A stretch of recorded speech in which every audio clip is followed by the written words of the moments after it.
ಎಲ್ಲರಿಗೂ ಜನನಿ ಅಡುಗೆ ಚಾನಲ್ಗೆ ಸ್ವಾಗತ. ಇವತ್ತು ನಾನಿಲ್ಲಿ ಜೋಳದ ಹಿಟ್ಟಿನ ಒಗ್ಗರಣೆ ಮುದ್ದೆ ಮಾಡ್ತಾ ಇದ್ದೀನಿ ರೀ. ಅದಕ್ಕೆ ನಾನು ಒಂದು ಬೌಲ್ ಜೋಳದ ಹಿಟ್ಟನ್ನು ತೊಗೊಂಡಿದ್ದೀನಿ ರೀ ಸೋಸ್ಕೊಂಡು. ಇಲ್ಲಿ ನಾನು ಹಸಿಮೆಣ್ಸಿನ್ಕಾಯಿ ಮತ್ತು ಬೆಳ್ಳುಳ್ಳಿನ ಜಜ್ಜಿಟ್ಕೊಂಡಿದ್ದೀನಿ ರೀ. ಒಂದು ಕ್ಯಾರೆಟನ್ನು ತುರಿದಿಟ್ಕೊಂಡಿದ್ದೀನಿ ರೀ. ನಿಂಬೆ ಹಣ್ಣನ್ನು ತೊಗೊಂಡಿದ್ದೀನಿ ರೀ. ಸಬ್ಬಸಿಗೆ ಸೊಪ್ಪನ್ನು ಸೋಸಿಟ್ಕೊಂಡಿದ್ದೀನಿ ರೀ ಕಟ್ ಮಾಡಿಕೊಂಡು. ಇಲ್ಲಿ ನಾನು ಈರುಳ್ಳಿ, ಟೊಮೆಟೊ ಮತ್ತು ಕರಿಬೇವು ಕೊತ್ತಂಬರಿ ತೊಗೊಂಡಿದ್ದೀನಿ ರೀ. ಒಂದು ಪಾತ್ರೆ ತೊಗೊಂಡು ಗ್ಯಾಸ್ ಆನ್ ಮಾಡಿ ಅದಕ್ಕೆ ಎಣ್ಣೆನ ಹಾಕ್ತಿದ್ದೀನಿ ರೀ.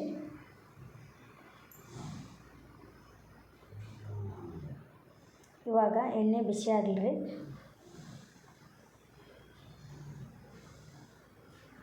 ಎಣ್ಣೆ ಕಾದಿದೆ, ಸಾಸಿವೆನ ಹಾಕ್ತೀನಿ ರೀ. ಇವಾಗ ನಾನು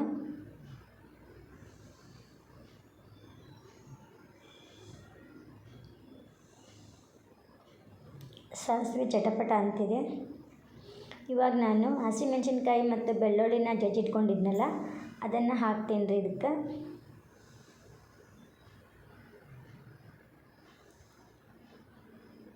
ಈಗ ನಾನು ಈರುಳ್ಳಿನ ಚಿಕ್ಕದಾಗಿ ಕಟ್ ಮಾಡಿ ಇಟ್ಕೊಂಡಿದ್ದೆ, ಅದನ್ನ ತೊಳೆದು ಇದಕ್ಕೆ ಸೇರಿಸ್ತಿದ್ದೀನಿ ರೀ.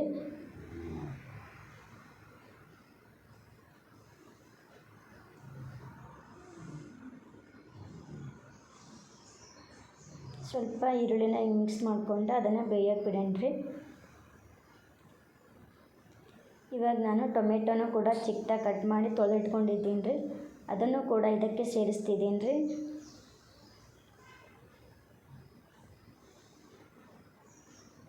ಸ್ವಲ್ಪ ಟೊಮೆಟೊ ಸಾಫ್ಟ್ ಆಗಲಿ ರೀ.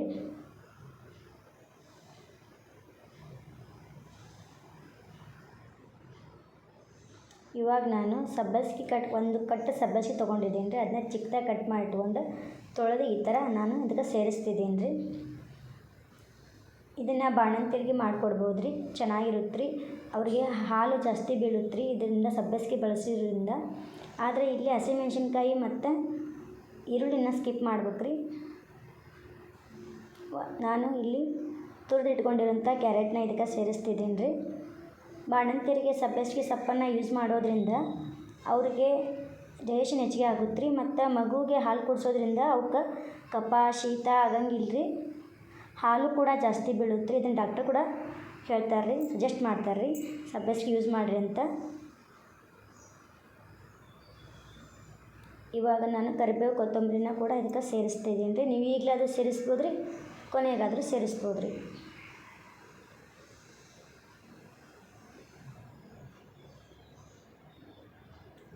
ಇಲ್ಲಿ ನಾನು ಸ್ವಲ್ಪ ಅರಿಶಿನ ಪುಡಿಯನ್ನು ಕೂಡ ಇದಕ್ಕೆ ಸೇರಿಸ್ತೀನಿ ರೀ.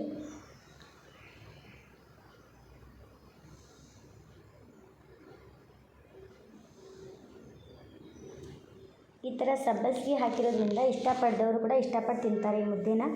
ನಾನು ಇವಾಗ ಸ್ವಲ್ಪ ನಿಂಬೆ ರಸನ ಹಾಕ್ತಿದ್ದೀನಿ ರೀ. ಇದು ಆಪ್ಷನಲ್ಲು,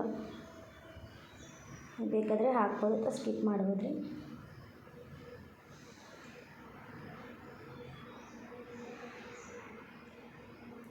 ಇವಾಗ ನಾನು ಗರಂ ಮಸಾಲನ ಹಾಕ್ತಿದ್ದೀನಿ ರೀ. ನೀವು ಯಾವುದಾದ್ರೂ ಮಸಾಲ ಹಾಕ್ಬೋದು ಅಥವಾ ಸ್ಕಿಪ್ ಆದರೂ ಮಾಡ್ಬೋದು.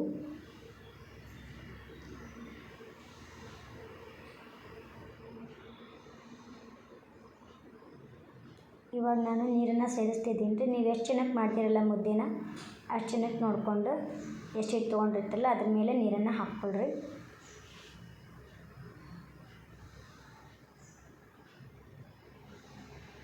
ಅದರ ಅಳತೆ ನೋಡಿ ಹಾಕ್ಕೊಳ್ರಿ ನೀವು ನೀರನ್ನ ಹಿಟ್ಟು ನೋಡಿ. ಇವಾಗ ನಾನು ಉಪ್ಪನ್ನು ಸೇರಿಸ್ತಿದ್ದೀನಿ ರೀ.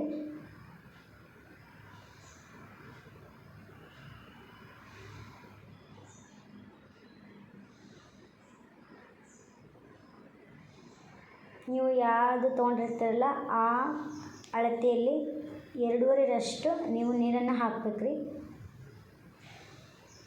ಇಲ್ಲಿ ಕುದೀತಾ ಇದೆ. ಇವಾಗ ಕುದಿ ಬಂತು. ನಾನು ಹಿಟ್ಟನ್ನು ಸೇರಿಸ್ತಿದ್ದೀನಿ ರೀ. ಇವಾಗ ಫುಲ್ ಸಿಮ್ಮಲ್ಲೇ ಇಟ್ಟು ನಾವು ಹಿಟ್ಟನ್ನು ಹಾಕ್ಬೇಕು ರೀ, ಇಲ್ಲ ಅಂದ್ರೆ ಅದು ಗಂಟು ಆಗ್ಬಿಡುತ್ತೆ ರೀ. ಇವಾಗ ನಾನು ಅದನ್ನು ಹಿಂಗೆ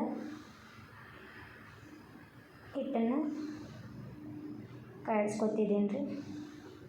ಎಲ್ಲೂ ಗಂಟೆ ಹಾಕ್ದಾಗೆ ನಾವು ಈ ಥರ ಇದನ್ನು ಹಿಟ್ಟನ್ನು ತಿರ್ಕೋಬೇಕು ರೀ.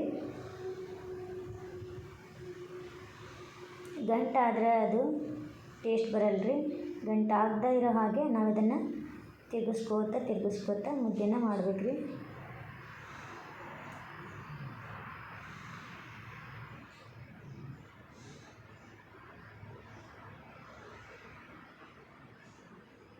ಇವಾಗ ನೋಡಿರಿ ಬೇಯ್ತಾ ಇದೆ ಮುದ್ದೆ, ಎಲ್ಲೂ ಕೂಡ ಗಂಟಾಗಿಲ್ಲ.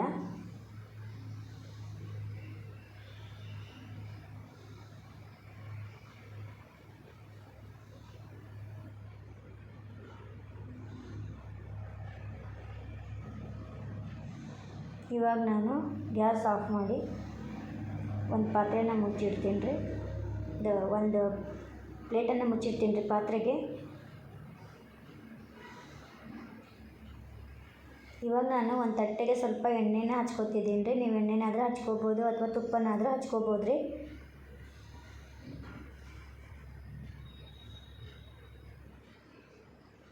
ಇವಾಗ ನಾನು